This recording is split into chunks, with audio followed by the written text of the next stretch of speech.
Hello, this is Dr. R.S. Maurya.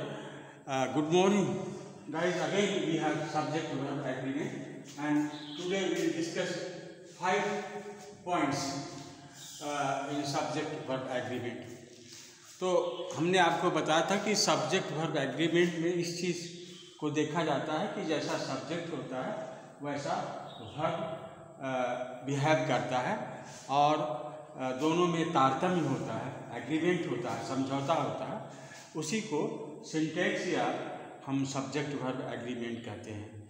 तो number person के साथ भी होता है, थोड़ा सा सिंटैक्स में टोटल आ जाता है, सब्जेक्ट वर्ब में सिर्फ सब्जेक्ट और वर्ब भी आता है। तो that is the main part of the syntax.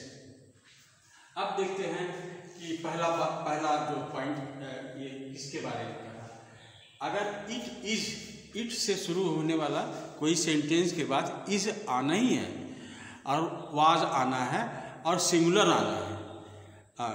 तो जैसे बहुत से अच्छा इसके बाद जो सब्जेक्ट आएंगे वो कोई ज़रूरी नहीं है, वो सिंगुलर भी आ सकते हैं, प्लूरल भी आ सकते हैं। जैसे it is I who did it, ये मैंने किया, it is I who did it. जैसे it is they who have done it, it is they. अब इट इज़ दे जो है ये इट इज़ दे, अब दे क्या ये प्लूरल है और दे के अनुसार ही आगे की चीज ये वर्ब जो है आगे वाला वर्ब जो है बढ़ेगा। तो इट इस के बाद जो है सिंगुलर और या प्लूरल दोनों सब्जेक्ट आ सकता है। तो it is I, it is they, it is you और it is them, and it is these boys, it is these boys who wrote it। तो गाइस ये देखते हैं कि इट इज के बाद जो है इसका सब्जेक्ट सिंगुलर भी हो सकता है और प्लूरल भी हो सकता है, कोई भी हो सकता है। अब दूसरी चीज़ है मात्रा, समय और दूरी। तो इन सबों के साथ अगर ये यूनिटी का बोध होता है तो सिंगुलर वर्ब का प्रयोग होता है, एज ए यूनिट तो सिंगुलर वर्ब का प्रयोग होता है, सिंगुलर वर्ब का। जैसे अगर 50 किलोज 50 किलो, तो 50 kilos is a heavy weight, 50 kilo जो है एक हैवी वेट कहलाता है, नहीं? तो ये जो है ये मात्रा होगा। और समय जैसे 20 years is a long time to grow, 20 years is a long time। तो 20 years के बाद इसका प्रयोग होगा। और डिस्टेंस है तो 30 kilometre is not a big distance, 30 kilometre is not a big distance, ऐसे करके। तो इसके साथ सिंगुलर वर्ब का प्रयोग होता है जब यूनिट में हम इसका प्रयोग करते हैं। और नॉट ओनली बट ऑल्सो अगर जुड़ा है दो सब्जेक्ट्स तो अपने जो लास्ट वाला सब्जेक्ट है उसके अनुसार बदलता है। नॉट ओनली बट ऑल्सो जो है वो अपने दूसरे सब्जेक्ट्स के अनुसार ही बदलता है। लेट मी सी, हाँ, not only yes, not only Ruby but also Rashmi is tall, not only Ruby but only Rashmi is tall. तो यहाँ दो है, रूबी और रश्मि, रश्मि के अनुसार जो है बदलेगा, लास्ट वाले के साथ बदलेगा। इसी तरह से इसको चेंज भी कर सकते हैं, not only Ram but also his friends. अब यहाँ पर हिज फ्रेंड्स आ गया तो वहाँ पर वेयर का प्रयोग होगा, क्योंकि लास्ट सब्जेक्ट के अनुसार बदलना है वर्ब को, तो वेयर का प्रयोग करते हैं। Not only, not one but all, not one but all, तो ऑल के अनुसार बदलेगा। तो ऐसे जो है इसमें आप देख सकते हैं समय, मात्रा, दूरी, नॉट ओनली बट ऑल्सो में सिंगुलर वर्ब लास्ट सब्जेक्ट के अनुसार सिंगुलर वर्ब सिंगुलर होता है या प्लूरल होता है। तो since we are repeating it again, तो अच्छा थर्ड ये हो गया। और fourth, words have the same form both in singular and plural. कुछ ऐसे शब्द होते हैं जो सिंगुलर और प्लूरल में उनका रूप एक ही होता है, और ये बहुत कम ऐसे वर्ड्स होते हैं, आप नोट कर लीजिए, आता है एग्जामिनेशन में। डियर और शिप, दो ऐसे हैं जो अक्सर एग्जाम में पूछे जाते हैं। डियर, DEER, इसका सिंगुलर और प्लूरल एक जैसा होता है। और डियर हो गया, और डियर के साथ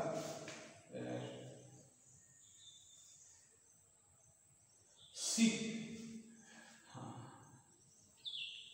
भेड़ बकरी, तो शिप ये वाला, तो इनका दोनों रूप एक ही होता है। जैसे इसको कैसे कहेंगे, a deer is grazing, a deer, deer मतलब होता है हिरन, ए डियर इज ग्रेजिंग, एक डियर जो है वो चल रहा है। अब यहाँ पर अगर टू डियर लिखें, टू डियर,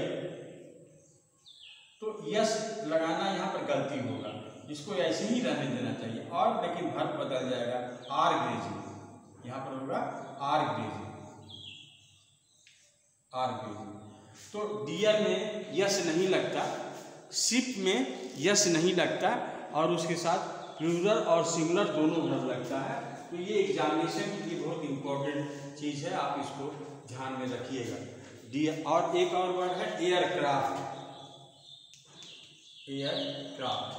एयरक्राफ्ट में भी यस नहीं लगता, एयरक्राफ्ट नहीं होता, इसका भी सिंगुलर प्लूरल एक जैसा है। ये एग्जामिनेशन के लिए बहुत इंपॉर्टेंट है, और इसको आप जो है प्रैक्टिस कीजिएगा।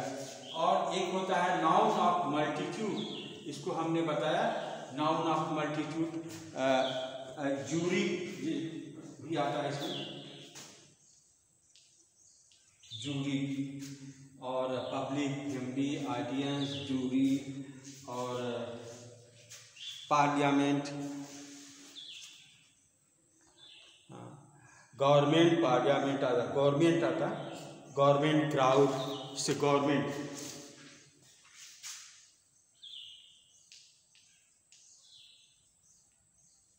इसको जो है ये नाउन ऑफ मल्टीट्यूड कहते हैं।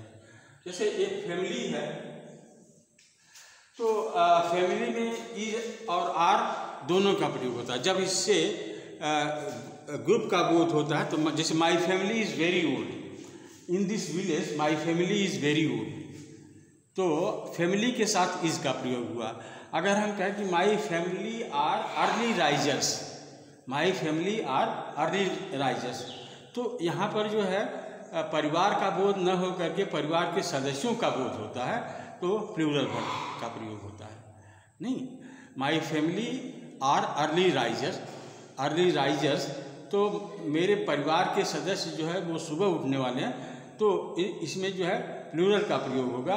And my family is very old in this village, तो इसमें सिंगुलर का प्रयोग। इसी तरह से पब्लिक भी है, ऑडियंस भी है। द ऑडियंस वॉज लार्ज,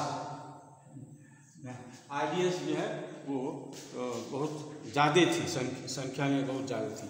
और इसमें अब जो है जैसे public are tired of strikes, the public are tired, यहाँ पर जो है पब्लिक नहीं, पब्लिक के मेंबर्स का बोध होता है, public are tired of strike. और the public consist you and me, the public consists of you and me, मतलब पब्लिक जनरल लोग से बना होता है पब्लिक। तो गाइस ये आप 5 चीज़ों को देखिए। जैसे इट इज़ के बाद जो सब्जेक्ट आएगा सिंगुलर और प्लूरल दोनों हो सकता है। मात्रा, समय, दूरी, if it is understood as unit, singular verb का प्रयोग होता है। नॉट ओनली बट ऑल्सो में लास्ट सब्जेक्ट के अनुसार वर्ब बदलता है। वर्ड्स जैसे डियर, शिप और एयरक्राफ्ट हैं, ये बोथ सिंगुलर और प्लूरल हैं, इनका रूप एक जैसा होता है। इसमें यस या ईएस लगाने की कोशिश नहीं कीजिए। और नाउन्स ऑफ मल्टीट्यूड जो है, इसमें सिंगुलर और प्लूरल दोनों का प्रयोग होता है, सिंगुलर या प्लूरल दोनों का प्रयोग हो सकता है। अगर हमने बताया किसी स्थिति में फैमिली के अगर पूरे फैमिली का बोध होता है, यूनिट का बोध होता है, तब सिंगुलर का प्रयोग होगा। और जब इसमें मल्टीट्यूड मतलब मेंबर्स का बोध होता है, तो इसमें प्लूरल वर्ब का प्रयोग होता है। So that's all for today. Thank you very much.